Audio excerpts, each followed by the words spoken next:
Good afternoon. मैं Rajneesh Pandey Urmila Devi PG college से BA तृतीय वर्ष के छात्र छात्राओं को इकोनॉमिक्स सब्जेक्ट के फर्स्ट पेपर जिसका नाम है मैक्रो इकोनॉमिक्स का फर्स्ट टॉपिक पढ़ाऊंगा। और आज का जो हमारा टॉपिक है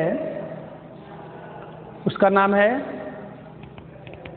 समष्टि अर्थशास्त्र, अर्थ, परिभाषाएं एवं क्षेत्र, macro economics, meaning, definitions and scope. देखिए, जो फर्स्ट पेपर आपका है, फर्स्ट पेपर का नाम भी मैक्रो इकोनॉमिक्स ही है, जिसको हिंदी में समष्टि अर्थशास्त्र कहते हैं। और हमारा जो टॉपिक है आज का वो भी मैक्रो इकोनॉमिक्स ही है। आज हम लोग मैक्रो इकोनॉमिक्स के बारे में पढ़ेंगे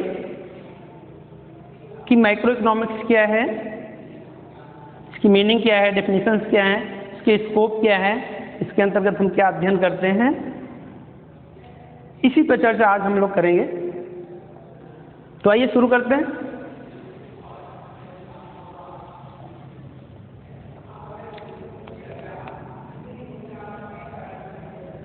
ओस्लो विश्वविद्यालय के प्रसिद्ध अर्थशास्त्री जिनका नाम था रैगनर फ्रिश।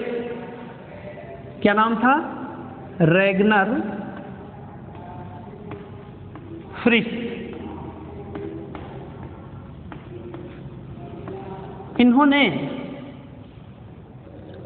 अर्थशास्त्र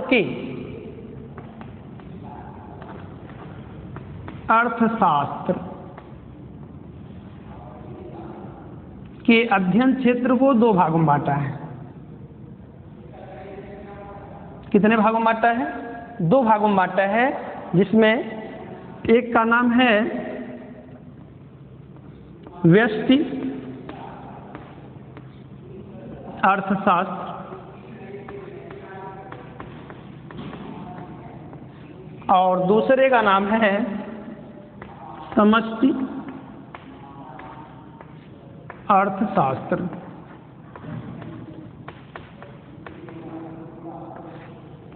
इसे इंग्लिश में बोलते हैं माइक्रो इकोनॉमिक्स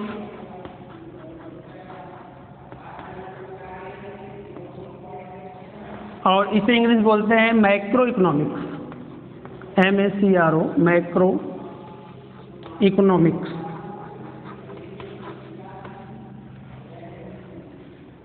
तो रैगनर फ्रिश ने अर्थशास्त्र को दो भागों में बांट दिया, या इनके अनुसार अर्थशास्त्र की दो शाखाएं हो गई, एक व्यष्टि अर्थशास्त्र और दूसरा समष्टि अर्थशास्त्र। वैसे भी फर्स्ट ईयर में मैंने आपको बताया था कि जब हम पढ़ा रहे थे अर्थशास्त्र के स्कोप के बारे में, अर्थशास्त्र के सब्जेक्ट मैटर के बारे में, विषय सामग्री के बारे में,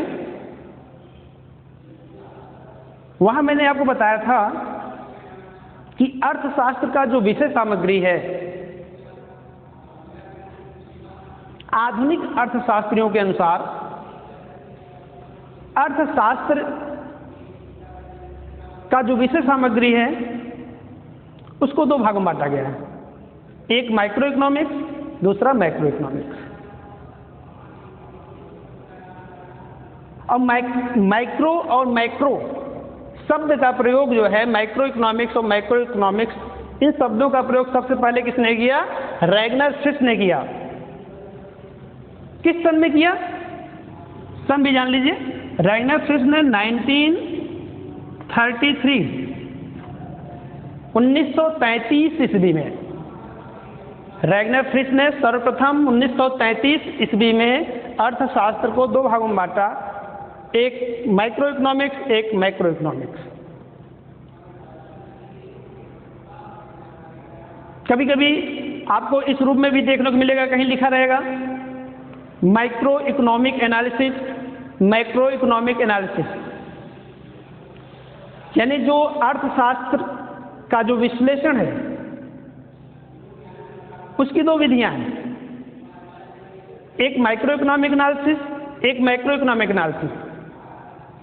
व्यष्टि आर्थिक विश्लेषण और समष्टि आर्थिक विश्लेषण, या इसी को आप व्यष्टि अर्थशास्त्र और समष्टि अर्थशास्त्र बोल सकते हैं।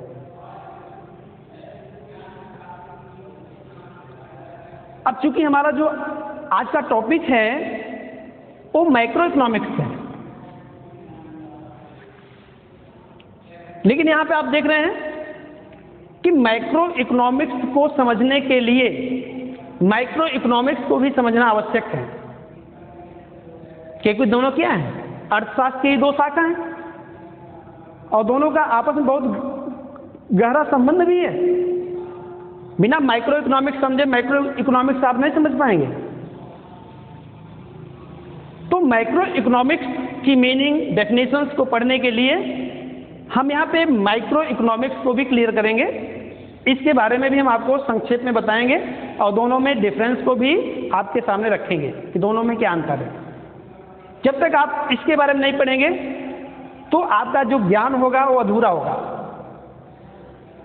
समस्त अर्थशास्त्र का जो आपके पास विश्लेषण का जो अध्ययन या नॉलेज होगा वो अधूरा होगा जब तक आप माइक्रो इकोनॉमिक्स को नहीं समझेंगे। इसलिए यहाँ पे हम दोनों पे चर्चा करेंगे, इसको पढ़ने के पहले इस पर भी हम चर्चा करेंगे, ठीक है। चलिए, माइक्रो इकोनॉमिक्स में जो माइक्रो शब्द है, इस शब्द की जो व्युत्पत्ति हुई है ये ग्रीक भाषा के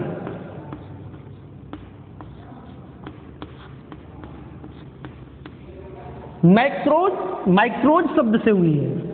किससे हुई है? माइक्रोज।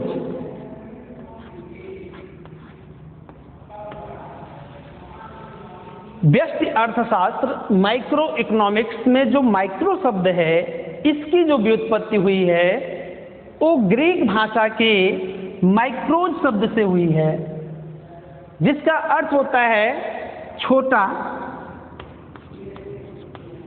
या लघु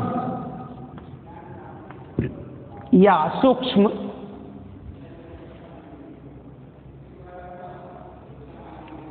इस प्रकार आप देखेंगे कि व्यष्टि अर्थशास्त्र के अंतर्गत जो आर्थिक विश्लेषण किया जाता है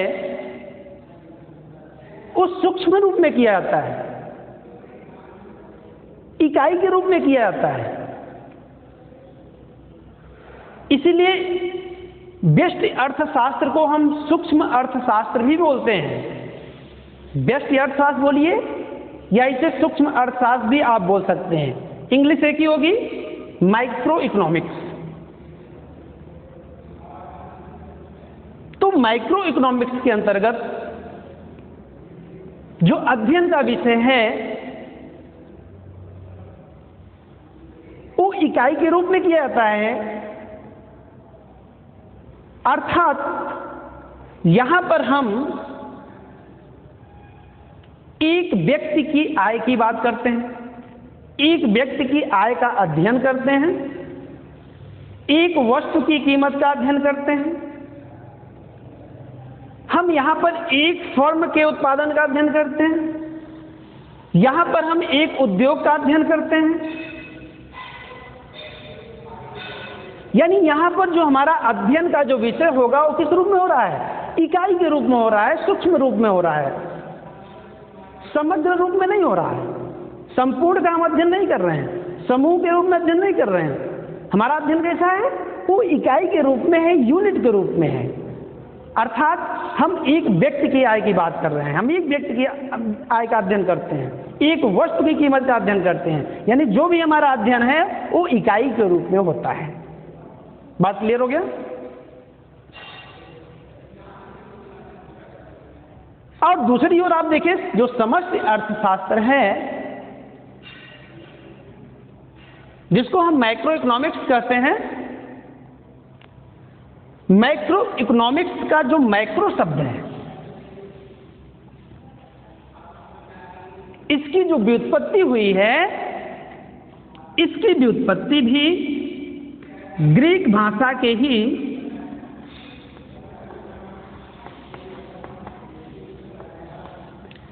मैक्रोज शब्द से हुई है। किससे हुई है? मैक्रोज।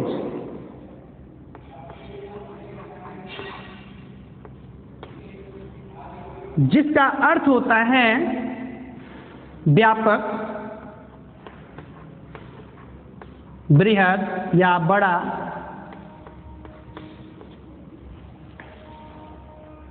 देखिए मैक्रो शब्द, माइक्रो इकोनॉमिक्स में जो मैक्रो शब्द है, मैक्रो शब्द की जो व्युत्पत्ति हुई है ग्रीक भाषा के मैक्रो शब्द से हुई है। आप देखिए स्पेलिंग में यहाँ सी के स्थान पर के और इसमें एस एक्स्ट्रा है, तो याद करना भी आपके लिए आसान होगा। मैक्रो शब्द मैक्रोज शब्द से इसकी उत्पत्ति हुई है, और जिसका अर्थ क्या होता है? व्यापक या बड़ा या बृहद।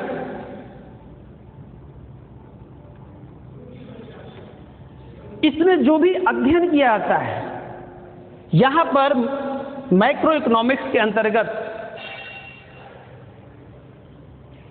जो भी आर्थिक अध्ययन किया जाता है, आर्थिक विश्लेषण किया जाता है, उसका अध्ययन किया जाता है, वो समग्र रूप में किया जाता है, समूह के रूप में किया जाता है, बड़े समूह के रूप में किया जाता है। यहां पर हम इकाई के रूप में अध्ययन नहीं करते हैं, यहां पर हम एक व्यक्ति के आय का अध्ययन नहीं करते हैं, बल्कि हम संपूर्ण देश के आय का अध्ययन करते हैं, अर्थात राष्ट्रीय आय का अध्ययन करते हैं। यहां पर हम एक वस्तु की कीमत का अध्ययन नहीं करते, यहां पर हम सामान्य कीमत का अध्ययन करते हैं, यानी समग्र पूरे जो अर्थव्यवस्था की जो वस्तुएं होती हैं उसका एक सामान्य कीमत का हम अध्ययन यहां पे करते हैं। यहां पर एक फर्म का अध्ययन नहीं करते, बल्कि सभी फर्मों का एक साथ अध्ययन किया जाता है। यहां पर एक उद्योग का अध्ययन नहीं किया जाता, बल्कि संपूर्ण औद्योगिक जगत का अध्ययन किया जाता है। इसका मतलब आप समझ गए होंगे कि यहां पर जो अध्ययन किया जाता है वो इकाई के रूप में नहीं किया जाता है, बल्कि संपूर्ण रूप में किया जाता है। तो यहां पर आप देखें मैक्रो इकोनॉमिक्स, इसको हम व्यापक अर्थशास्त्र भी कहते हैं, क्योंकि मैक्रो शब्द इसका अर्थ व्यापक भी होता है, इसलिए इसको हम क्या बोलते हैं? व्यापक अर्थशास्त्र भी बोलते हैं। व्यापक अर्थशास्त्र, बृहद अर्थशास्त्र या समष्टि अर्थशास्त्र, लेकिन इंग्लिश एक ही है। इंग्लिश में हम इसको क्या बोलेंगे? Macro economics. बात समझ में आ गई? यहां पर आप देखिए माइक्रो और मैक्रो कंफ्यूजन ना हो उसके लिए आप यहां पे देखिए, एक यहां पर जो अक्षर है वही बदला है। यहां पर आई है, यहां पर ए है। ये माइक्रो है और ये क्या है? मैक्रो है। बोलने में सावधानी, लिखने में सावधानी, नहीं तो अर्थ बदल जाएगा। माइक्रो इकोनॉमिक्स और मैक्रो इकोनॉमिक्स दोनों को समझने के लिए हम एक एग्जाम्पल के द्वारा इसको समझते हैं। जैसे हम विद्यालय में किसी एक क्लास के बच्चों का अध्ययन हम कर रहे हैं, तो इसका मतलब है कि एक क्लास का अध्ययन हमारा जो है वो माइक्रो इकोनॉमिक्स के अंतर्गत है। ये माइक्रो अध्ययन है, सूक्ष्म अध्ययन है। और यदि हम संपूर्ण विद्यालय के संपूर्ण छात्रों का एक साथ हम अध्ययन कर रहे हैं, इसका मतलब हमारा जो अध्ययन है वो कैसा है? मैक्रो है। यदि हम किसी क्लास की ही बात कर लें, एक क्लास की बात कर लें, तो एक क्लास के रूप में तो माइक्रो हो गया, और संपूर्ण विद्यालय में जितने भी क्लास हैं समग्र क्लासों का एक साथ अध्ययन कर रहे हैं तो मैक्रो हो गया। लेकिन हम क्लास के अंदर की यदि हम बात करें, तो क्लास के अंदर यदि एक विद्यार्थी का हम अध्ययन कर रहे हैं तो हमारा जो अध्ययन का विषय होगा वो माइक्रो होगा। लेकिन क्लास के अंदर हम संपूर्ण बच्चों का यदि अध्ययन कर रहे हैं तो क्या हो जाएगा, माइक्रो हो जाएगा। कहने का तात्पर्य क्या है कि हमारा अध्ययन किस तरह से हो रहा है, हम इकाई के रूप में अध्ययन कर रहे हैं कि संपूर्ण रूप में अध्ययन कर रहे हैं। इसी तरीके से यहां पर यदि हम एक व्यक्ति, एक परिवार, एक वस्तु, एक फर्म, एक उद्योग का अध्ययन कर रहे हैं तो इसका मतलब है कि जो अध्ययन का क्षेत्र है वो किसके अंतर्गत आएगा, ये व्यष्टि अर्थशास्त्र के अंतर्गत आएगा। और यदि हम एक व्यक्ति नहीं बल्कि संपूर्ण देश के हम राष्ट्रीय आय की बात करें, यदि हम राष्ट्रीय आय का अध्ययन कर रहे हैं, एक वस्तु नहीं बल्कि संपूर्ण वस्तुओं का एक साथ हम अध्ययन कर रहे हैं, एक फर्म का नहीं बल्कि संपूर्ण फर्मों का एक साथ हम अध्ययन कर रहे हैं, एक उद्योग का नहीं बल्कि सभी उद्योगों का एक साथ अध्ययन कर रहे हैं, तो ऐसी स्थिति में आप देखेंगे कि ये जो अध्ययन हमारा होगा किसके अंतर्गत होगा, ये माइक्रो इकोनॉमिक्स के अंतर्गत होगा। तो एक लाइन में आपको बातें समझ में आ गई, दोनों में अंतर एक लाइन में समझ में आ गई कि यहाँ पर जो अध्ययन किया जाएगा वो इकाई के रूप में किया जाएगा, यहाँ पर जो अध्ययन किया जाएगा वो समग्र रूप में किया जाएगा। अभी हम इसके अंतर को और भी क्लियर कर देंगे। इसमें जो अंतर है, दोनों में जो अंतर है, इसको हम और क्लियर कर दे रहे हैं। आइए, इन दोनों में अंतर क्या है? अंतर में फर्स्ट जो आपका अंतर है वो यही है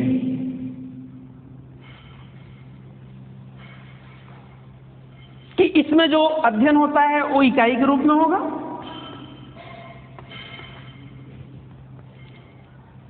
जो हमारा आर्थिक विश्लेषण किया जाएगा, जो भी अध्ययन का क्षेत्र होगा वो किस तरीके से होगा, इकाई के रूप में होगा।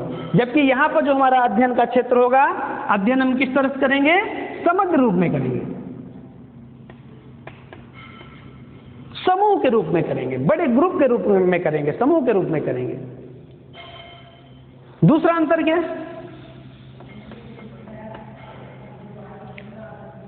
माइक्रो इकोनॉमिक्स ये पूर्ण रोजगार की मान्यता पर आधारित है।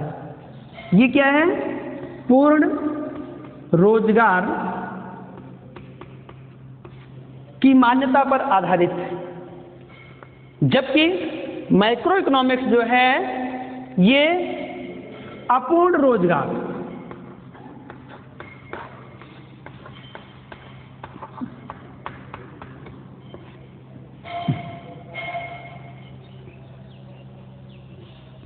इसका जो केंद्रीय समस्या है, central problem of micro economics, इसका जो केंद्रीय समस्या है वो कीमतों का निर्धारण करना है। तो इसके अंतर्गत हम इसकी जो केंद्रीय समस्या क्या है, कीमतों का निर्धारण करना, वस्तुओं की जो कीमतें होती हैं उसका निर्धारण करना, इसका जो है, ठीक है। तो माइक्रो इकोनॉमिक्स का जो केंद्रीय समस्या है वो क्या है, वस्तुओं का कीमत का निर्धारण करना। इसीलिए इसको कीमत सिद्धांत भी कहते हैं। इसको जो है हम कीमत सिद्धांत भी कहते हैं माइक्रो इकोनॉमिक्स को। और इसकी जो केंद्रीय समस्या है वो क्या है, ये है उत्पादन, रोजगार, आय, इन सब का अध्ययन करता है। ये इसकी केंद्रीय समस्या होती है ना। आय, रोजगार, ये इसकी जो है केंद्रीय समस्या होती है। इसीलिए जो है इसको आय एवं रोजगार का सिद्धांत भी कहते हैं। माइक्रो इकोनॉमिक्स को आय एवं रोजगार के सिद्धांत के नाम से भी जानते हैं और इसको जो है कीमत सिद्धांत के नाम से भी जानते हैं। चौथा जो महत्वपूर्ण इसमें अंतर है वो क्या है, यह विधि एक सरल विधि है और यह विधि क्या है, एक जटिल विधि है। ये विधि क्या है, एक सरल विधि है और ये विधि क्या है, एक जटिल विधि है। तो ये जो है मैंने आपको माइक्रो और मैक्रो इकोनॉमिक्स में अंतर को क्लेरिफाई किया। ठीक है, यहाँ पे आप समझ गए होंगे कि माइक्रो और मैक्रो इकोनॉमिक्स में क्या अंतर होता है।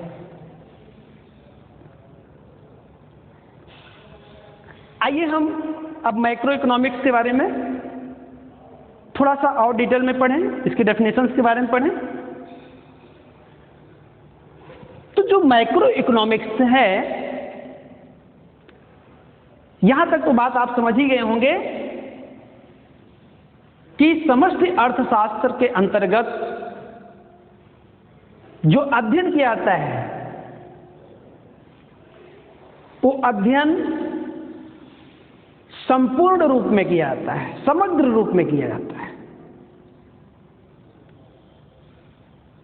मैक्रो इकोनॉमिक्स को परिभाषित करते हुए प्रोफेसर शैपिरो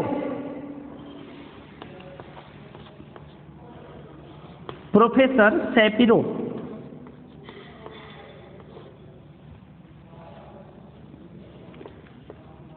शैपिरो ने समष्टि अर्थशास्त्र को परिभाषित करते हुए कहा कि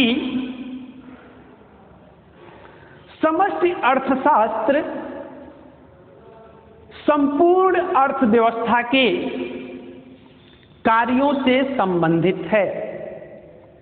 समष्टि अर्थशास्त्र, एक बार फिर सुन लीजिए, समष्टि अर्थशास्त्र संपूर्ण अर्थव्यवस्था के कार्यों से संबंधित है। वही प्रोफेसर शुल्ज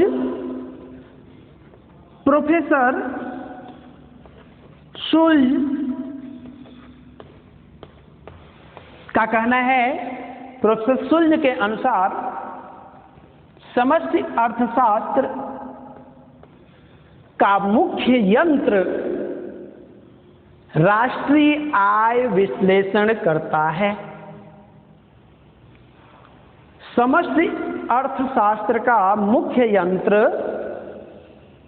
राष्ट्रीय आय का विश्लेषण करता है। इन परिभाषाओं को यदि देखा जाए तो निष्कर्ष रूप में आप क्या कर सकते हैं? राष्ट्रीय आय विश्लेषण का अध्ययन करता है, इसका मतलब क्या है कि पूरे देश के आय का अध्ययन करता है। यहां पर किसी एक व्यक्ति या परिवार की आय का अध्ययन नहीं किया जाता है, बल्कि संपूर्ण राष्ट्र के आय, जिसको हम राष्ट्रीय आय भी कहते हैं। राष्ट्रीय आय क्या होता है इसको आगे हम आपको समझाएंगे, पढ़ाएंगे, आगे आपका टॉपिक भी है। तो इसमें जो है अर्थशास्त्र क्या है, समष्टि अर्थशास्त्र क्या है, जो कि संपूर्ण राष्ट्रीय आय का क्या करता है, विश्लेषण करता है।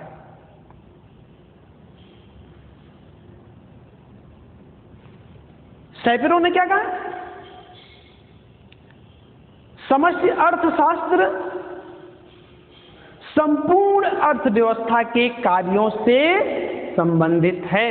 इसका मतलब है कि जो मैक्रो इकोनॉमिक्स है वो होल इकोनॉमिक, संपूर्ण अर्थव्यवस्था, होल इकोनॉमी के जो एक्टिविटीज हैं, क्रियाकलाप हैं, कार्य हैं, उनसे संबंधित है। इसका मतलब है यहाँ पर जो भी कार्य होता है वो संपूर्ण रूप में होता है, न कि यूनिट के रूप में होता है। तो आप समष्टि अर्थशास्त्र के बारे में आप समझ गए होंगे, इसका मीनिंग क्या है, इस शब्द की व्युत्पत्ति कहां से हुई? मैक्रो शब्द से हुई, ग्रीक भाषा के मैक्रो शब्द से हुई, जिसका अर्थ क्या होता है, बड़ा या व्यापक। इसमें जो अध्ययन किया जाता है इकाई के रूप में नहीं बल्कि समग्र रूप में किया जाता है। यहाँ पर मैंने आपको प्रोफेसर शैपिरो, प्रोफेसर शुल्ज की परिभाषाएं भी आपको बताई। तो यहाँ पर आप निष्कर्ष रूप में कह सकते हैं कि समष्टि अर्थशास्त्र वह अध्ययन है जो संपूर्ण अर्थव्यवस्था का समग्र रूप में अध्ययन करता है।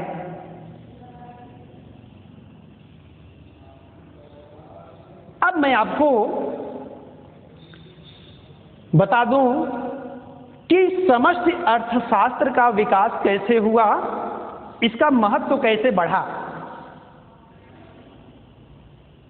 क्योंकि प्रारंभ में जब अर्थशास्त्र एक विषय के रूप में प्रादुर्भाव जब उसका हुआ,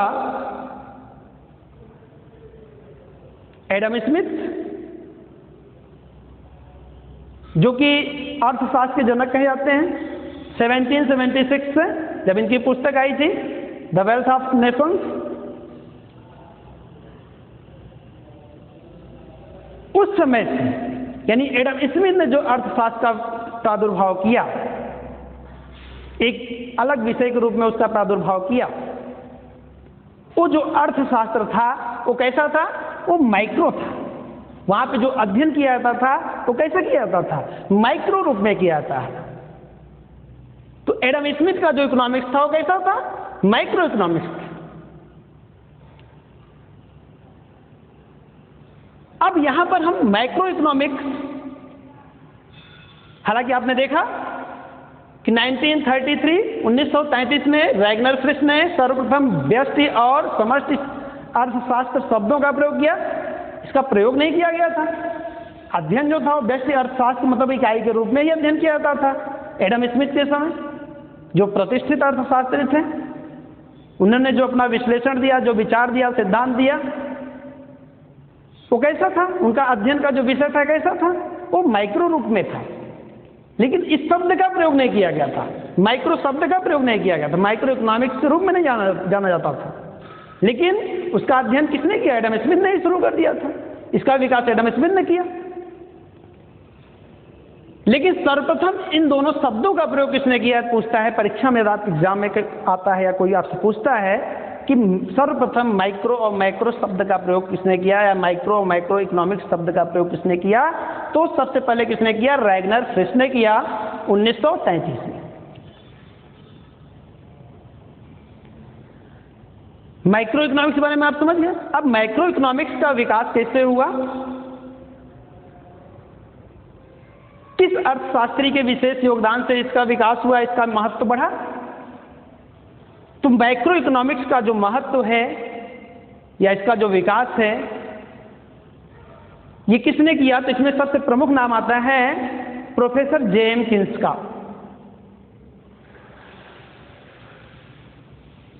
तो आइए इसके बारे में हम आपको बताएं कि इसका महत्व कैसे बढ़ा, इसका विकास कैसे हुआ। तो यहां पर हम मैक्रो इकोनॉमिक्स के विकास के बारे में थोड़ा सा चर्चा करेंगे कि इसका महत्व कैसे बढ़ा। वर्तमान समय में मैक्रो इकोनॉमिक्स का जो महत्व है वो किस प्रकार से बढ़ा, इस पर हम चर्चा करते हैं। मैक्रो इकोनॉमिक्स का महत्व 1930 के विश्वव्यापी महामंदी और जेएम किन्स की प्रसिद्ध पुस्तक जो कि 1936 में प्रकाशित हुई, जिसका नाम था the general theory of employment, interest and money, 1930 की विश्वव्यापी मंदी और किन्स का जो है द जनरल थ्योरी की जो पुस्तक थी, इसने जो है समष्टि अर्थशास्त्र के महत्व को बढ़ा दिया। आइए हम चर्चा करते हैं कि 1930 की विश्वव्यापी मंदी क्या थी। तो यहां पर हम मंदी शब्द का प्रयोग कर रहे हैं। 1930 की विश्वव्यापी मंदी, जिसको महामंदी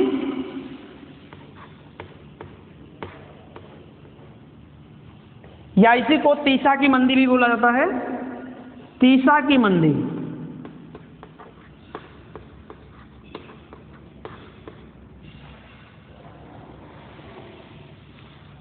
अब महामंदी या तीसा की मंदी जो 1930 में विश्वव्यापी मंदी थी, इस घटना को समझने से पहले मंदी शब्द क्या होता है इसको समझना जरूरी है। तो आइए हम सबसे पहले चर्चा करते हैं यहाँ पे कि मंदी क्या होता है। तो मंदी शब्द, जिसको इंग्लिश में डिप्रेशन बोलते हैं,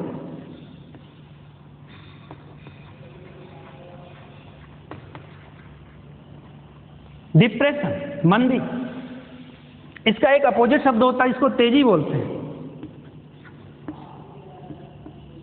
बूम। तेजी, मंदी, इन शब्दों का प्रयोग किया जाता है। ये शब्द होते क्या हैं? देखिए, तेजी अर्थव्यवस्था की वह स्थिति होती है, वह अवस्था होती है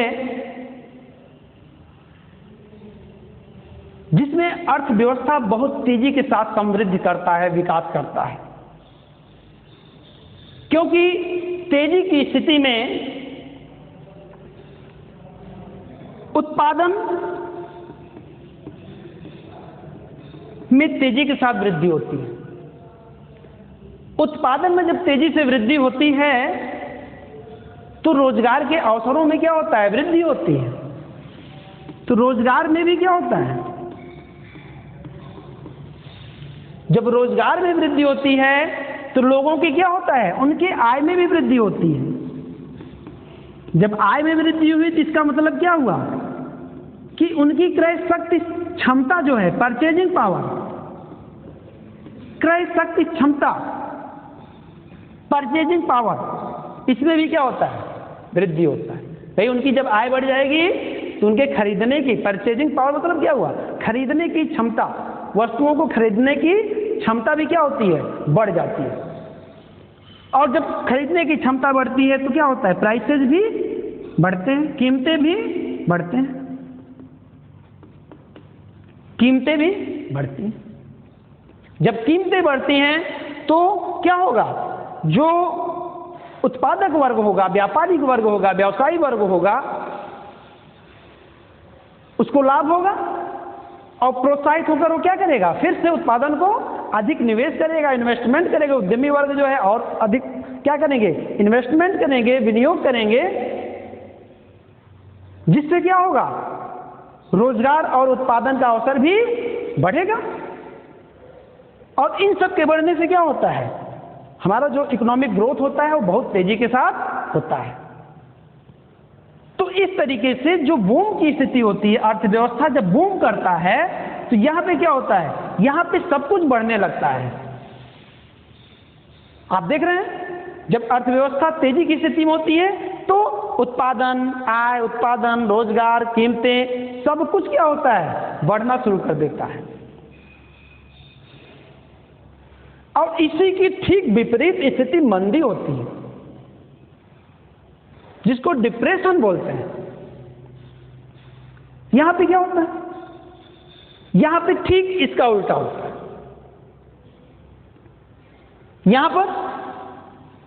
यहां पर सब कुछ आपका हाई रहेगा। यहां पर मांग, मैंने मांग शब्द नहीं लिखा, मांग में वृद्धि, उत्पादन में वृद्धि, सब कुछ। यहां पर भी क्या होगा? यहां पर आप देखेंगे डिमांड, मांग क्या होता है? लो, मांग कम होता है। उत्पादन कम, रोजगार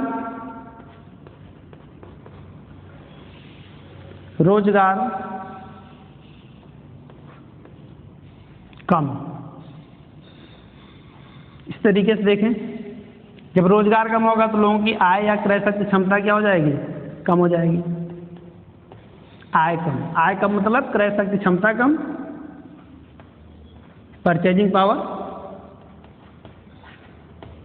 ये भी क्या होगा? लो हो जाएगा। जब ये कम हो जाएगा तो क्या होगा?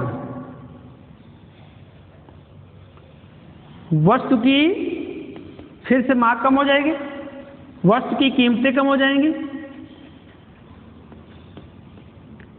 यहीं पर हम कीमतों को हम यहीं पे ऐड कर सकते हैं। हम यहीं पर जो है कीमतों को ऐड कर सकते हैं। यदि हमारा मांग कम है तो क्या हो जाएगा? पूर्ति की अपेक्षा जब मांग कम रहता है तो क्या होगा? कीमतें जो है, प्राइसेस ये भी कम हो जाती है। और जब कीमतें कम होंगी तो क्या होगा? उत्पादक वर्ग वो हतोत्साहित होगा, उत्पादन कम करेगा, उत्पादन कम होगा तो रोजगार कम होगा, रोजगार कम होगा तो आय कम होगा, आय कम होगा तो क्रय शक्ति क्षमता कम होगी, खरीदने की क्षमता कम होगी। जब खरीदने की क्षमता कम होगी तो फिर क्या होगा? ये मांग कम होगा, फिर से ये चक्कर चलने लगेगा। कहने का मतलब क्या है? मंदी एक ऐसी अवस्था है जिसके अंतर्गत सारी आर्थिक गतिविधियां क्या होती हैं? वो डाउन हो जाती हैं, कम हो जाती हैं, कम होते होते रुक भी जाती हैं। यानी वस्तु बना पड़ा हुआ है लेकिन कोई मांगने वाला नहीं है। जब कोई मांगने वाला नहीं है तो वस्तु की कीमतें भी क्या हो जाएंगी? डाउन हो जाएंगी, लो हो जाएंगी। जब कीमतें कम हो गई तो ऐसी स्थिति में क्या होगा? ऐसी स्थिति में जो उत्पादक वर्ग होगा वो उत्पादन करना नहीं चाहेगा, उत्पादन कम कर देगा। जब उत्पादन कम होगा, मशीनें कम चलेंगी, तो जो उसमें वर्कर काम कर रहे हैं, श्रमिक वर्ग जो काम कर रहे हैं, वो भी क्या होंगे? उनको भी धीरे धीरे से निकालना शुरू कर देगा। जितने लोग जरूरत होगी उतने लोगों को ही रखेगा, बाकी सबको क्या करेगा? धीरे धीरे निकालना शुरू करेगा। मतलब रोजगार का जो स्तर है वो भी क्या हो जाएगा? लो हो जाएगा, बेरोजगारी बढ़ेगी। और जब बेरोजगारी बढ़ेगी तो उसका आय का स्रोत जो है छिन गया, इनकम छिन गया, तो ऐसी स्थिति में उसका जो परचेजिंग पावर है, क्रय शक्ति क्षमता है, वो क्या हो जाएगा? डाउन हो जाएगा, कम हो जाएगा। जब ये कम हो जाएगा तो फिर से क्या करेगा? डिमांड कम करेगा। तो ये स्थिति धीरे धीरे क्या होती है? ये जो है एकदम से अर्थव्यवस्था को धीरे धीरे एकदम से क्या करती है? गतिहीन कर देती है। अवसाद की स्थिति में अर्थव्यवस्था अवसाद की स्थिति में पहुंच जाती है। इसी अवसाद को ही हम मंदी भी कहते हैं, डिप्रेशन बोलते हैं। इकोनॉमी जो है डिप्रेशन में पहुंच जाती है और ये बहुत ही भयावह स्थिति है। इकोनॉमी की ये बहुत ही भयावह स्थिति होती है। यहां पर जो अर्थव्यवस्था का जो आर्थिक गति जो होता है, इकोनॉमिक ग्रोथ का जो गति है, चक्र है, वो क्या होता है? ब्रेक हो जाता है। अर्थव्यवस्था में जो है सुस्ती आते आते क्या होगा? रिसेशन आते आते, रिसेशन के बाद क्या होता है? रिसेशन के बाद धीरे धीरे वो डिप्रेशन पहुंच जाता है। रिसेशन क्या होता है? अब ये आगे हम आपको बताएंगे।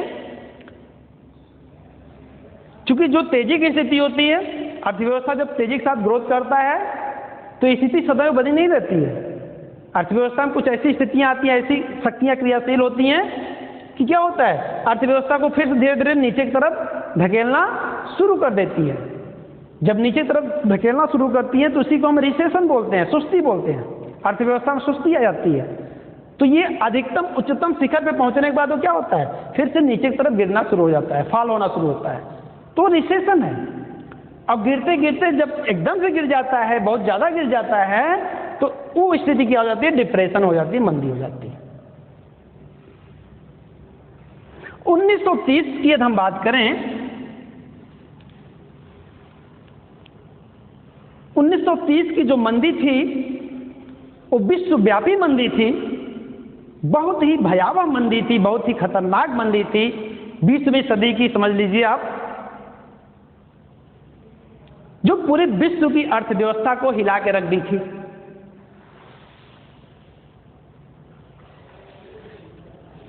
उन्नीस सौ 30 की जो मंदी है, इसको महामंदी या तीसा की मंदी कहते हैं।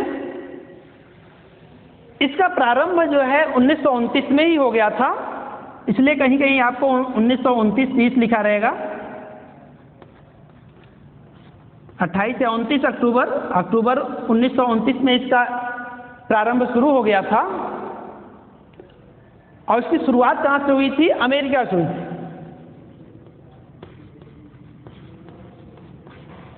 अमेरिका से इस विश्वव्यापी महामंदी की शुरुआत हुई थी। प्रथम जो है, जब आपका विश्व युद्ध समाप्त हुआ, प्रथम विश्व युद्ध के समाप्त होने के बाद आप देखें तो इधर आपका 1920 से लेकर 1928 तक या 29 तक आर्थिक जो गतिविधियां थी, जो इकोनॉमिक ग्रोथ था, वो बहुत तेजी के साथ होना शुरू हुआ। यहां पर जो स्टॉक एक्सचेंज था, अमेरिका का जो स्टॉक एक्सचेंज था,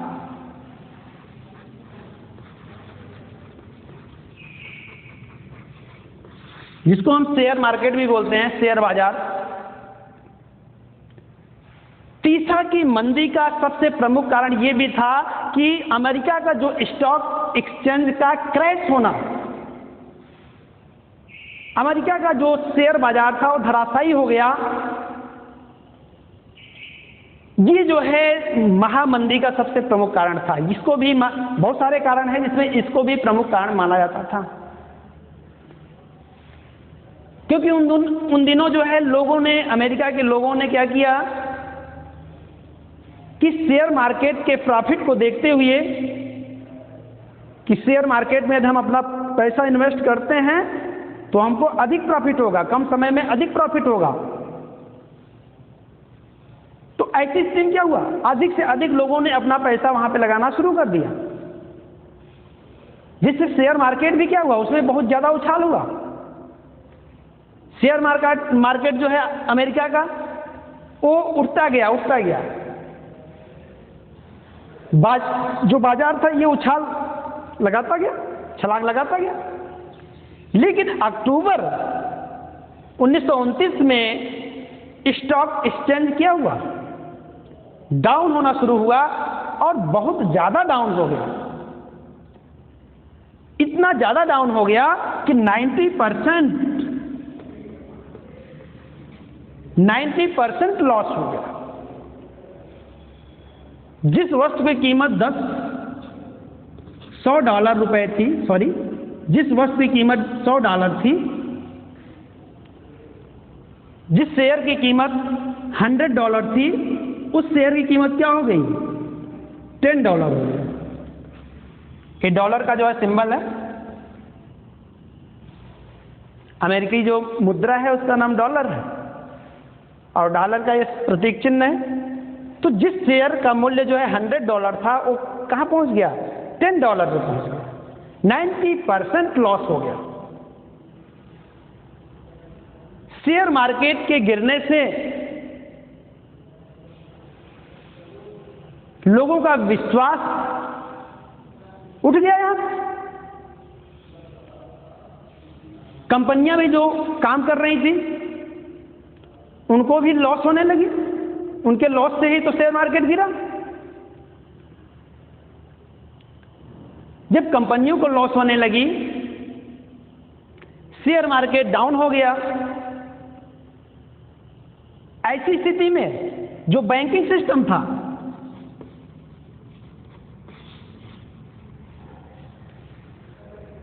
बैंक का काम क्या होता है, लेन देन करना।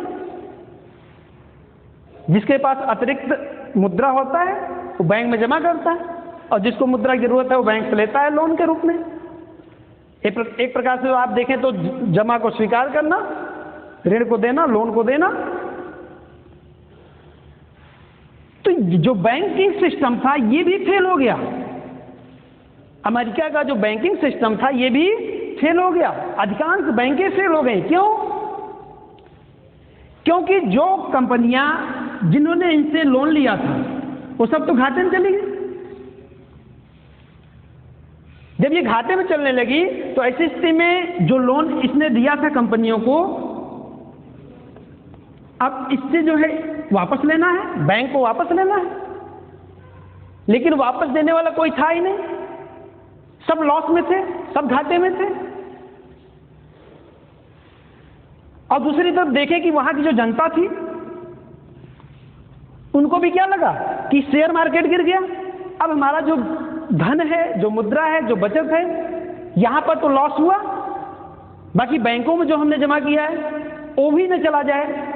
तो उसके लिए क्या किया, सब लोग एक साथ जो है बैंकों में लाइन लगाना शुरू कर दिए और सभी लोग अपना सारा जितना भी जमा था सबको एक साथ मांगना शुरू कर दिए। तो कोई भी बैंकिंग सिस्टम, आज जो बैंकिंग सिस्टम चल रहा है ये इसलिए चल रहा है कि बैंकों के लाखों करोड़ों जो है क्या होते हैं, खाता धारक होते हैं। उसमें कुछ जमा करते हैं, कुछ निकालते हैं। लेकिन बैंकों को ये पता रहता है कि सारे लोग एक साथ जो पैसा जमा कर रहे हैं वो एक साथ सभी लोग नहीं निकालेंगे, इसीलिए तो आपके जमा से ही तो क्या करता है, क्रेडिट क्रिएशन करता है, स्टॉक का निर्माण करता है। आप जो रुपया जमा करते हैं उसका कुछ परसेंट जो है अपने पास रखता है, बाकी क्या करता है, उसको क्रेडिट कर देता है, किसी को लोन दे देता है। अब जब सब सारे लोग एक साथ जो है खड़े हो गए कि हमको पैसा मेरा वापस करो, तो बैंक क्या करता है, जैसे अब हमने बैंक में पैसा जमा किया तो हम किसी भी समय बैंक में जाकर अपना रुपया वापस मांग सकते हैं। सेविंग अकाउंट में है, आसानी से ले सकते हैं। करंट अकाउंट में है, चालू खाते में है, तो और ही आसानी से ले सकते हैं। यदि हमारा फिक्स्ड डिपॉजिट है, टाइम डिपॉजिट है, जो पैसा हमने कुछ समय के लिए जमा कर दिया है, फिक्स कर दिया है, उस पैसे को भी हम फिक्स को तोड़वा भी सकते हैं। थोड़ा हमको लॉस होगा लेकिन हम उस रुपये को भी वापस ले सकते हैं। लेकिन बैंक ने यदि आपको लोन दे दिया है 5 साल के लिए, तो 5 साल के जब आपको लोन दे दिया तो ऐसा तो है नहीं कि वो 2 महीने बाद ही क्या करेगी कि बोलेगी भैया मेरा पूरा पैसा वापस कर दो, अब हमको पैसे की जरूरत है, ऐसा तो करेगी नहीं। जितने समय के लिए आपको लोन दी है उतने समय के बाद ही जो है क्या करेगी, वो आपसे ऋण वापस मांगेगी। तो ऐसी स्थिति में क्या हुआ कि बैंक में सब लोग पैसा अपना मांगना तो शुरू कर दिए, लेकिन बैंक ने जिसको लोन दिया था, जिन कंपनियों को, उन कंपनियों ने इसको पैसा वापस नहीं किया। हम पैसे की बात बार बार कर रहे हैं, पैसा मतलब मुद्रा से मतलब है यहाँ पे, क्योंकि वहां पे पैसा नहीं चलता है, वहां पे डॉलर चलता है। हम अमेरिका की बात कर रहे थे, तो जो मुद्रा की हम बात कर रहे हैं या डॉलर की बात कर रहे हैं कि सभी लोगों ने अपना जो है मुद्रा मांगना शुरू किया, डॉलर मांगना शुरू किया, जबकि बैंक को जो है डॉलर नहीं मिल पा रहा था। तो ऐसी स्थिति में क्या हुआ, ऐसी स्थिति में अधिकांश बैंकिंग सिस्टम क्या हो गया, फेल हो गया। अब यहां पर आप देखें कि अधिकांश जब बैंकिंग सिस्टम फेल हो गया, कंपनियां जो है क्या हो गई, वो भी घाटे में चलने लगी। और घाटे में चलने के कारण क्या हुआ, घाटे में चलने के कारण यहां पर आप देखें तो उत्पादन, प्रोडक्शन बहुत ही कम हो गया, नाम मात्र बहुत कम। जब उत्पादन एकदम कम हो गया तो ऐसी स्थिति में क्या होगा, जो कंपनी है वो क्या करेगा, मजदूरों की छटनी करना शुरू कर देगा। जो अस्थाई, देखिए 2 तरह के मजदूर होंगे, एक परमानेंट होंगे, अस्थाई होंगे। सबसे पहले तो अस्थाई मजदूर बाहर होना शुरू हो गए, बाद में जो है जो परमानेंट मजदूर थे उनका क्या किया गया, उनको बाहर करने की कोशिश की गई। लेकिन मान लीजिए श्रम यूनियन जो बनता है, उनके प्रेशर में या उनके संघर्ष से कंपनी ने उनको नहीं निकाला, तो क्या किया, उनका पेमेंट ही कम कर दिया। पेमेंट कम करने पे, काम न करने पे क्या हुआ, कंपनी ने देखा तो तालाबंदी कर दिया। यानी कंपनी एकदम से, जो इंडस्ट्री है, उद्योग है, वो एकदम से बंद हो गया, तालाबंदी हो गई। क्योंकि कोई भी फॉर्म, कोई भी इंडस्ट्री, प्राइवेट की हम बात कर रहे हैं, कोई भी प्राइवेट फॉर्म हो, कोई भी प्राइवेट इंडस्ट्री हो, वो लॉस को सहन करते हुए अपने उत्पादन कार्य को जारी नहीं रख सकती।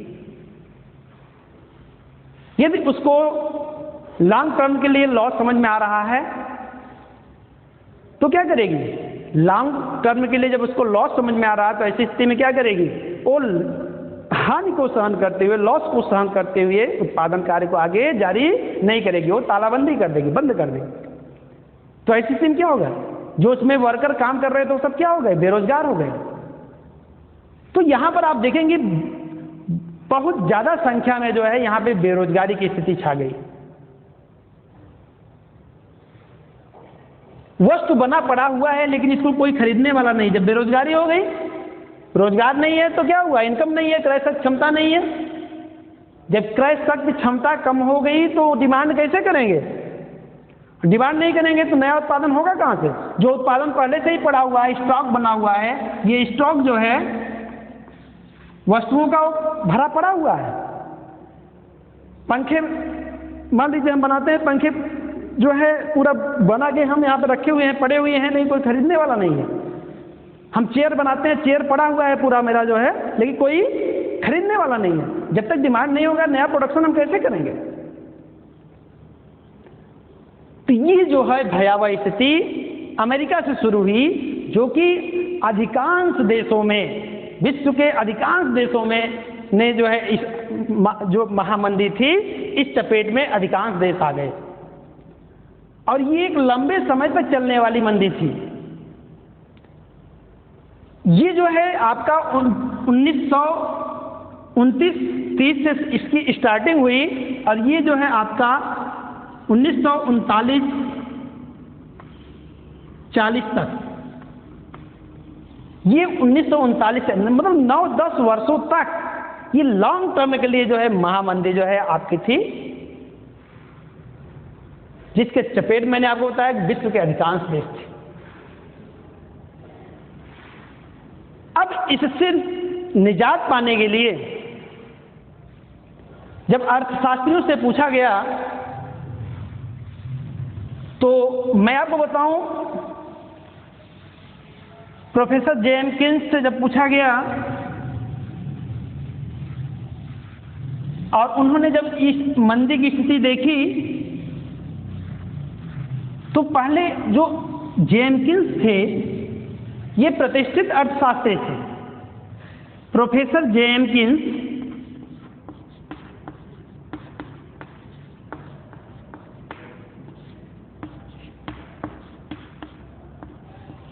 ये एडम स्मिथ, रिकार्डो जो कि प्रतिष्ठित अर्थशास्त्री थे, तो प्रतिष्ठित संप्रदाय के जो विचार थे, सिद्धांत थे, उनमें जो है इनका विश्वास था। ये प्रतिष्ठित विचारकों के मत को फॉलो करते थे, लेकिन ये तीसा की मंदी देखकर इनका जो विचार था वो प्रतिष्ठित संप्रदाय से हट गया। क्योंकि जो प्रतिष्ठित सिद्धांत के, प्रतिष्ठित संप्रदाय के जो सिद्धांत दिए गए थे अर्थशास्त्रियों के द्वारा, जो नियम बनाए गए थे, वो सारे के सारे फ्लॉप हो गए, खत्म हो गए। अब यहां देखिए पूर्ण रोजगार की बात करते हैं। प्रतिष्ठित अर्थशास्त्री जो हैं वो क्या मानते हैं कि अर्थव्यवस्था में पूर्ण रोजगार की स्थिति पाई जाती है।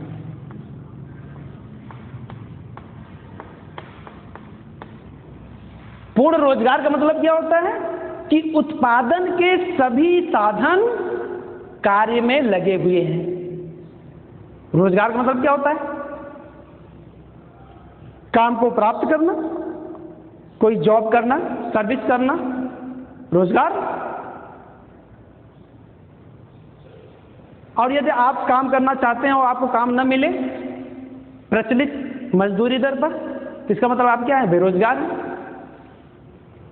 तो यहां पर रोजगार की बात जो की है वो पूर्ण रोजगार की बात की है। इसका मतलब है कि उत्पादन के जितने भी साधन हैं वो सब क्या हैं? काम में लगे हुए हैं, मतलब कोई भी बेरोजगार नहीं। तो अर्थव्यवस्था में पूर्ण रोजगार की स्थिति पाई जाती है, ऐसा इनका मानना है। और यहां देखिए अब क्या हुआ, पूर्ण रोजगार है नहीं, बेरोजगारी छा गई। पूरे विश्व में क्या हो गया? बेरोजगारी का स्तर बढ़ गया, लोग बेरोजगार हो गए। तो इनका ये बात क्या हो गया? खत्म हो गया। अर्थव्यवस्था में पूर्ण रोजगार पाया जाता है। कहां पाया जाता है पूर्ण रोजगार? कहां पूर्ण रोजगार है? यहां पे, यहां तो बेरोजगारी दिख रही है। ये कहते हैं कि अर्थव्यवस्था जो है वो संतुलन की स्थिति में रहती है। अर्थव्यवस्था क्या है? संतुलन की स्थिति में है, मतलब मांग और पूर्ति बराबर है। इसमें गवर्नमेंट को किसी भी तरह से हस्तक्षेप नहीं करना चाहिए। ये अहस्तक्षेपकारी नीति को अपनाते हैं। इनका मानना है कि गवर्नमेंट को, सरकार को अर्थव्यवस्था में किसी भी तरह से छेड़छाड़ नहीं करना है, किसी भी तरह का हस्तक्षेप नहीं करना है। क्योंकि यदि गवर्नमेंट हस्तक्षेप करती है तो क्या होगा? अर्थव्यवस्था असंतुलित हो जाएगी, मांग पूर्ति का संतुलन बिगड़ जाएगा, क्योंकि अर्थव्यवस्था पहले से ही संतुलन में है। क्यों? क्योंकि एक प्रतिष्ठित अर्थशास्त्री थे जिनका नाम था JB से।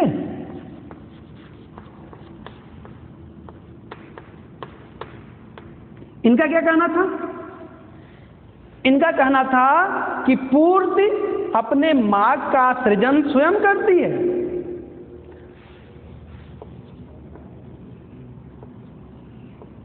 पूर्ति अपने मार्ग का सृजन स्वयं करती है। मतलब आप पूर्ति करते रहो, उत्पादन करते रहो और मार्ग की चिंता मत करो, क्योंकि जो पूर्ति है वो अपने आप मार्ग को ढूंढ लेगी। जितना आप वस्तु बनाओगे सारा का सारा क्या होगा? बिक जाएगा। यहां पर ओवर प्रोडक्शन की स्थिति नहीं आएगी। ये मानते हैं कि यहां पर अति उत्पादन, अति उत्पादन की स्थिति नहीं आएगी, ओवर प्रोडक्शन की स्थिति नहीं आएगी। क्यों? क्योंकि पूर्ति और मार्ग बराबर होगा, क्योंकि पूर्ति जो है अपने मार्ग का सृजन स्वयं करती है। इनकी बात यहां पे धराशायी हो गई। पूर्ति और मार्ग में संतुलन कहां रह गया? अति उत्पादन की स्थिति है। मैंने कहा ना, स्टॉक, यहां पर वस्तुओं का स्टॉक भरा पड़ा हुआ है, कोई खरीदने वाला नहीं है। इसका मतलब ओवर प्रोडक्शन हो गया ना। जितना प्रोडक्शन हुआ उतना मार्ग कहां हो पा रहा है? तो इस तरीके से आप देखें कि जो प्रतिष्ठित अर्थशास्त्रियों का जो विचार था वो क्या हो गया? फ्लॉप हो गया। क्योंकि जो जेम्किंस थे ये भी इनके विचार को मानते थे, फॉलो करते थे। यहां से इनका भी जो है क्लासिकल जो विचारधारा थी, वहां से इनका विचार, इनका विश्वास जो है हट गया। और इन्होंने 1936 में एक पुस्तक लिखी जो कि बहुत महत्वपूर्ण पुस्तक है, जिसका नाम है the general theory of employment, interest and money. The general theory of employment, interest and money, रोजगार, ब्याज और मुद्रा का सामान्य सिद्धांत, जिसको द जनरल थ्योरी भी बोलते हैं, सामान्य सिद्धांत के नाम से भी जानते हैं। इस पुस्तक के प्रकाशन के बाद, जो कि 1936 में प्रकाशित हुई, इसमें जो है प्रोफेसर जेम्किंस ने कहा कि जो मंदी की समस्या है इसका समाधान करने के लिए हमको माइक्रो एनालिसिस की जरूरत है, समष्टि आर्थिक विश्लेषण की आवश्यकता है।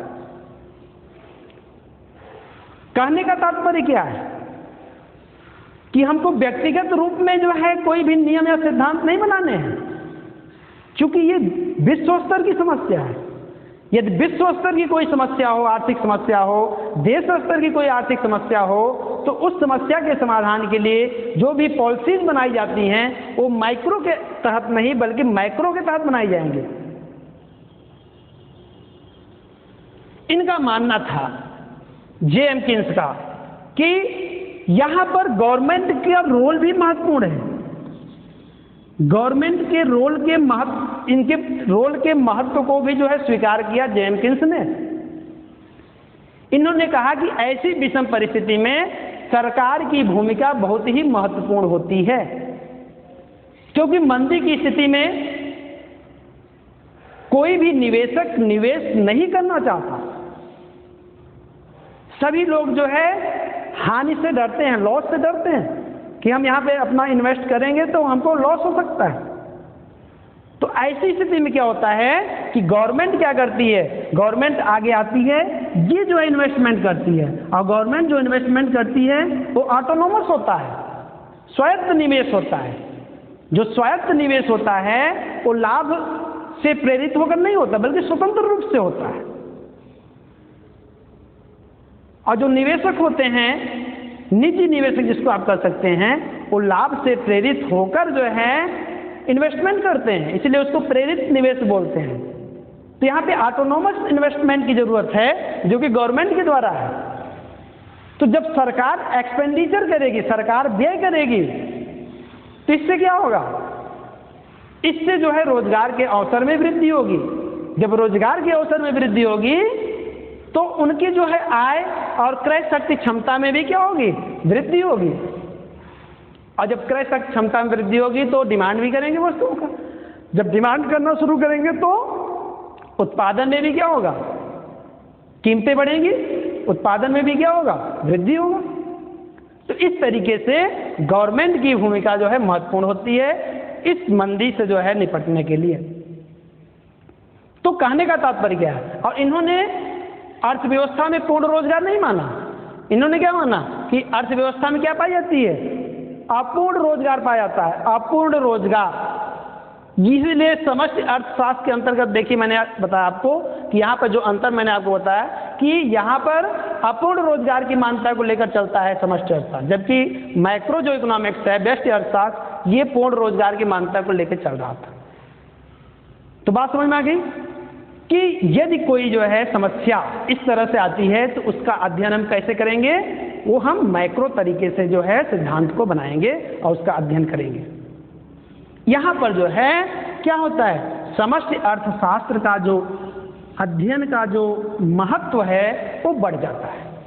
इसलिए कहते हैं कि समष्टि अर्थशास्त्र के विकास में जो विशेष योगदान है या उसको विकसित किसने किया? तो जेम्किंस ने किया। इसका महत्व किसने बढ़ाया? जेम्किंस ने बढ़ाया। लेकिन यदि ये कहा जाए कि और व्यष्टि अर्थशास्त्र एडम स्मिथ प्रतिष्ठित अर्थशास्त्रियों से संबंधित है, और यदि ये कहा जाए कि समष्टि और व्यष्टि और समष्टि अर्थशास्त्र के रूप में सबसे पहले इन शब्दों का प्रयोग किसने किया, तब वहां पे आप नाम किसका लेंगे? रैगनर फ्रिश का लेंगे। बात समझ में आ गई? चलिए आगे चलते हैं। इतनी बात आपको समझ में आ गई? व्यष्टि अर्थशास्त्र समष्टि अर्थशास्त्र में क्या अंतर है? समष्टि अर्थशास्त्र की परिभाषाओं के बारे में मैंने, इसके मीनिंग एंड डेफिनेशन के बारे में आपको बताया, और इसके विकास के बारे में बताया कि इसका विकास कैसे हुआ और इसका महत्व कैसे बढ़ा। अब यहाँ पे हम आपको बताएंगे। अच्छा, यहाँ पे एक चीज़ मैं आपको और बता दूं कि जेम्किंस ने समष्टि अर्थशास्त्र के अध्ययन को महत्वपूर्ण माना, लेकिन ऐसा नहीं है कि उन्होंने व्यष्टि अर्थशास्त्र को सिरे से नकार दिया हो, निगलेक्ट कर दिया हो, ऐसा नहीं। उन्होंने व्यष्टि अर्थशास्त्र के अध्ययन को भी महत्वपूर्ण माना, इसको भी महत्वपूर्ण मानते हुए, लेकिन इस तरह की समस्याओं को दूर करने के लिए समष्टि अर्थशास्त्र के महत्व को इन्होंने महत्वपूर्ण माना। लेकिन इनका मानना है कि व्यष्टि अर्थशास्त्र और समष्टि अर्थशास्त्र दोनों अलग अलग नहीं है। ऐसा नहीं कि इसको अब खत्म करो बच्चे से काम चल जाएगा, नहीं। जहां काम आए सुई, कहाँ करे तलवार। आप लोगों ने पढ़ा होगा कि जहां सुई का काम है वो सुई ही करेगी। छोटा काम छोटे लोग ही कर पाएंगे, बड़ा काम है बड़े लोग करेंगे। अब ये नहीं छोटा काम भी बड़े लोग करते हैं, ऐसा तो होता नहीं। जहाँ सुई का काम हो, सिलने का काम हो, तलवार तो कर नहीं सकता। या जहाँ काटने का काम हो, तलवार का काम हो, वहाँ पे सुई भी काम नहीं कर सकता, है ना। तो दोनों क्या है? दोनों का अपना अपना महत्व है। यहाँ पर यदि आपको समष्टि रूप से कोई सिद्धांत बनाना है, मान लीजिए राष्ट्रीय आय का अध्ययन करना है,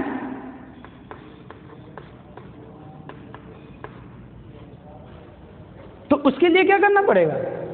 उसके लिए आपको व्यक्तिगत रूप से व्यक्ति की आय का भी आपको अध्ययन करना पड़ेगा। जब व्यक्ति की आय का अध्ययन करेंगे, वस्तु का जो उत्पादन का हम अध्ययन करेंगे, एक एक विशेष वस्तुओं की हम बात करेंगे, तो इकाई के द्वारा ही क्या होगा? समग्र रूप होता है भाई। एक एक करके ही तो क्या होगा? एक समूह बनेगा, ग्रुप बनेगा।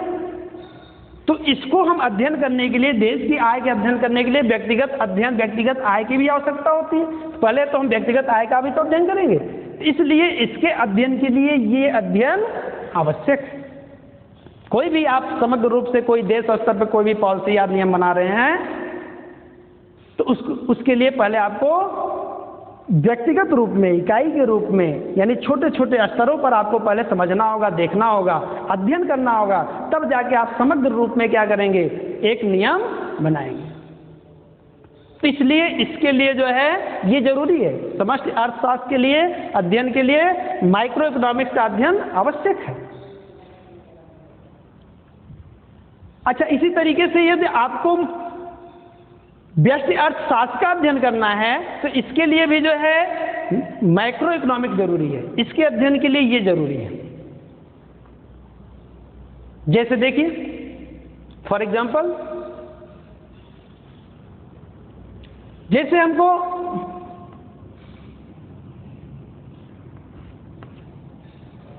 एक व्यक्ति का अध्ययन करना है, एक व्यक्ति के आय का अध्ययन करना है, या एक वस्तु की कीमत का अध्ययन करना है। मैं एक दुकानदार हूं,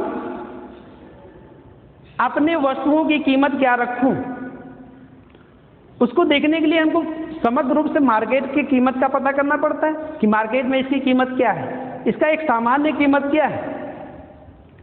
उस तरह से हम अपने वस्तु की भी कीमत तय करते हैं। घर पे हम सब्जी बोए हैं, सब्जी है, उगाते हैं उसको, अब उस सब्जी की कीमत क्या हमको तो पता नहीं, तो उसके लिए क्या करना पड़ता है, हमें समग्र रूप में जाके पूरा क्या करना पड़ता है, पता करना पड़ता है कि भाई आम तरह से जो है जो इसकी सामान्य कीमत है क्या है, तब हम उसकी कीमत का निर्धारण करते हैं। तो कहने का मतलब क्या है कि व्यक्तिगत अध्ययन करने के लिए भी जो है हमको समग्र अध्ययन की आवश्यकता होती है। तो इस प्रकार से जो है ये भी इस पर डिपेंड है। तो माइक्रो इकोनॉमिक्स मैक्रो इकोनॉमिक्स पे डिपेंड है, माइक्रो इकोनॉमिक्स माइक्रो इकोनॉमिक्स पे डिपेंड है। इस तरीके से आप कर सकते हैं, दोनों अलग नहीं है बल्कि एक दूसरे के पूरक है। बात समझ में आ गई? ठीक है, अंतिम बिंदु पे चलते हैं। मीनिंग, डेफिनेशंस हो गया, स्कोप, जल्दी से हम आपको स्कोप के बारे में बताते हैं। अब हम पढ़ेंगे स्कोप ऑफ मैक्रो इकोनॉमिक्स, हम क्षेत्र की बात करेंगे। समष्टि अर्थशास्त्र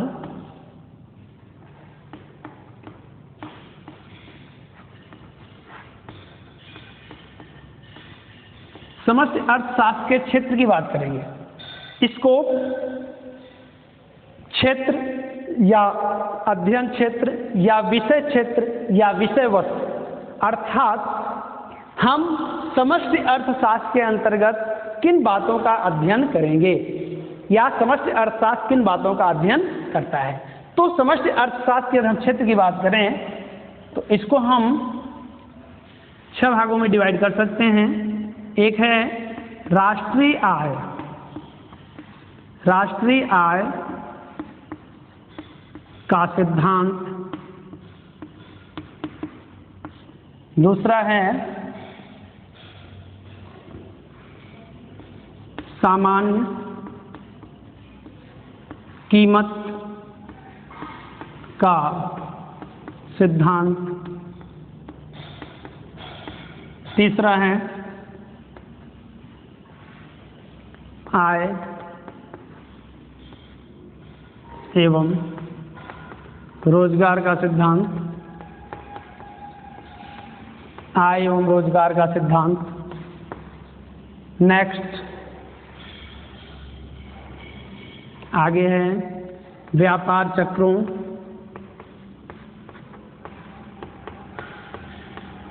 का सिद्धांत।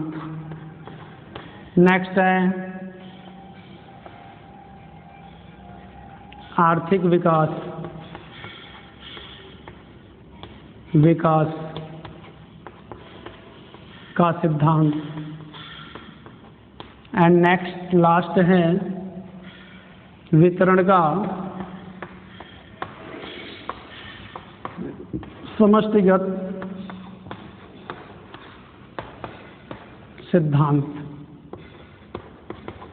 ये आपका आप देख रहे हैं कि ये आपका समष्टि अर्थशास्त्र का क्षेत्र है, जिसमें आप देख रहे हैं पहला पॉइंट है राष्ट्रीय आय का अध्ययन, यानी समष्टि अर्थशास्त्र के अंतर्गत राष्ट्रीय आय क्या होता है, इसको कैसे मापा जाता है, कौन कौन सी विधियां होती हैं, इन सब का अध्ययन हम इस विभाग के अंतर्गत करते हैं। राष्ट्रीय आय विभाग के अंतर्गत हम करते हैं इन सारी बातों का। दूसरा जो इसका विभाग है उसका नाम है सामान्य कीमत का सिद्धांत। सामान्य कीमत का सिद्धांत यानी समष्टि अर्थशास्त्र की ये दूसरा जो विभाग है, इसके अंतर्गत हम अध्ययन करते हैं इन्फ्लेशन, डिफ्लेशन, मुद्रास्फीति क्या है, मुद्रा अस्फीति क्या है। मतलब चूंकि यहाँ पर हम एक वस्तु की कीमत की बात करते नहीं हैं, सामान्य कीमत की बात करते हैं, एक एवरेज कीमत की बात करते हैं। मतलब क्या हुआ कि अर्थव्यवस्था में जो वस्तु की कीमतें हैं उसका स्तर क्या है, महंगाई है, महंगाई का स्तर ऊंचा है या महंगाई कम है।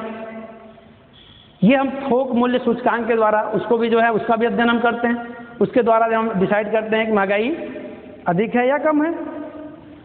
तो यहाँ पर हम मुद्रास्फीति, मुद्रा प्रसार का अध्ययन करते हैं, मुद्रा संकुचन का अध्ययन करते हैं। इन सारी बातों का अध्ययन हम सामान्य कीमत के सिद्धांत के अंतर्गत करते हैं। समष्टि अर्थशास्त्र का जो तीसरा विभाग है आय एवं रोजगार का सिद्धांत, इसके अंतर्गत हम कुल उपभोग फलन, कुल निवेश फलन, प्रभावपूर्ण मांग, इफेक्टिव डिमांड, कुल बचत फलन, गुणक, इन सारी बातों का अध्ययन हम इसके अंतर्गत करते हैं। व्यापार चक्रों का सिद्धांत, व्यापार चक्र के बारे में अभी हम जो चर्चा कर रहे थे, तेजी और मंदी, यहाँ पर आर्थिक स्थितियाँ होंगी, यहाँ पे टाइम होगा। यहाँ पर आप देखिए ये फ्लैक्चुएशन, अर्थव्यवस्था में जो फ्लैक्चुएशन होता है, उतार चढ़ाव होता है ना। अर्थव्यवस्था क्या होता है, उसमें उतार चढ़ाव होता है, कभी तेजी की स्थिति होती है, कभी मंदी की स्थिति होती है ना। कभी अर्थव्यवस्था में क्या होता है, बूम होता है, भी मैंने आपको बताया शुरू में, है ना। अर्थव्यवस्था तेजी की तरफ जाता है, जब तेजी होता है तो ये उच्चतम विकास के उच्चतम शिखर पहुंचता है, लेकिन वहां से फिर क्या होता है, रिसेशन शुरू हो जाता है, सुस्ती शुरू होती है। तो क्या होता है, फिर वो सुस्ती शुरू होते होते क्या होता है, ये संतुलन की स्थिति होती है, यहाँ पे पहुंचता है तो अर्थव्यवस्था संतुलन पहुंच जाता है। लेकिन जब सुस्ती शुरू होती है, नीचे गिरने का जब क्रम शुरू होता है, तो वो क्या होता है, एक टेंडेंसी बन जाती है, प्रवृत्ति बन जाती है। तो जब यहाँ से गिरना शुरू करती है तो गिरने ही लगती है, और गिरते गिरते क्या होती है, डिप्रेशन पहुंच जाती है। ये मंदी की स्थिति है। अब मंदी से निजात पाने के लिए जब सरकार के द्वारा प्रयास किया जाता है तो क्या होता है, फिर से रिकवरी शुरू होती है, पुनरुद्धार होता है, तो ये फिर क्या होता है, फिर संतुलन पहुंचता है। लेकिन फिर क्या होता है, अब चूंकि जब अर्थव्यवस्था में क्या होता है, धीरे धीरे गति पकड़ती है ऊपर तरफ, तो उसमें भी एक टेंडेंसी बन जाती है, प्रवृत्ति बन जाती है ऊपर बढ़ने की तरफ। तो ये क्या होता है, फिर ये बढ़ना शुरू ही करती है, करती ही रहती है, तो ये धीरे धीरे फिर से तेजी में पहुंच जाती है। तो ये जो फ्लैक्चुएशन होता है, इसी को हम क्या कहते हैं, ये व्यापार चक्र कहलाता है। और व्यापार चक्र के विभिन्न सिद्धांतों का अध्ययन हम इसके अंतर्गत करते हैं। आर्थिक विकास का सिद्धांत, यहाँ पर हम आर्थिक विकास के बारे में पढ़ते हैं विभिन्न देशों के, चाहे विकसित देश हो चाहे विकासशील देश हो, सभी का लक्ष्य क्या होता है, कैसे उनका जो इकोनॉमी हो डेवलप करे, ग्रोथ करे, है ना। ग्रोथ, हालांकि डेवलपमेंट ग्रोथ में डिफरेंस होता है, आगे आपको पढ़ाया जाएगा, है ना, कि जो ग्रोथ होता है, ग्रोथ की जो समस्या होती है वो डेवलप्ड कंट्री की होती है, विकसित देशों की, और जो डेवलपमेंट की जो समस्या होती है, विकास की जो समस्या होती है, ये डेवलपिंग कंट्री की होती है, यानी विकासशील देशों की होती है ना। तो ये जो है इसका अध्ययन, आर्थिक विकास का सिद्धांत आप देख रहे हैं, इस विभाग के अंतर्गत हम आर्थिक विकास का अध्ययन करते हैं। वितरण का समष्टिगत सिद्धांत, यानी जो राष्ट्रीय आय हमारी होती है, नेशनल इनकम जो होता है, उसको जो है जितने भी उत्पादन के साधन उसमें लगे हुए होते हैं, उनके पुरस्कार के रूप में कैसे उसको डिस्ट्रीब्यूट किया जाए, वितरित किया जाए, उससे संबंधित जो सिद्धांत होते हैं उसका अध्ययन हम किसमें करते हैं, वितरण के समष्टिगत सिद्धांत के अंतर्गत करते हैं। तो इन सारी बातों का अध्ययन हम कहाँ पे करते हैं, समष्टि अर्थशास्त्र के अंतर्गत करते हैं, इसलिए इसको हम समष्टि अर्थशास्त्र का क्षेत्र या विषय क्षेत्र कहते हैं। ठीक है, तो आज हम लोगों ने क्या पढ़ा कि समष्टि अर्थशास्त्र क्या है, इसका सामान्य कॉन्सेप्ट हमने समझा आपके बीच में, और यहाँ पर जो है समष्टि अर्थशास्त्र और व्यष्टि अर्थशास्त्र, इससे लगा हुआ जो दूसरा शब्द है, दोनों में क्या डिफरेंस होता है, इसके बारे में हम लोगों ने पढ़ा। और इस समष्टि अर्थशास्त्र की परिभाषाएं क्या हैं, इसके बारे में हमने पढ़ा। और यहाँ पे अभी हमने पढ़ा कि समष्टि अर्थशास्त्र का क्या क्षेत्र होता है। तो आज का लेक्चर बस इतना ही। That's all.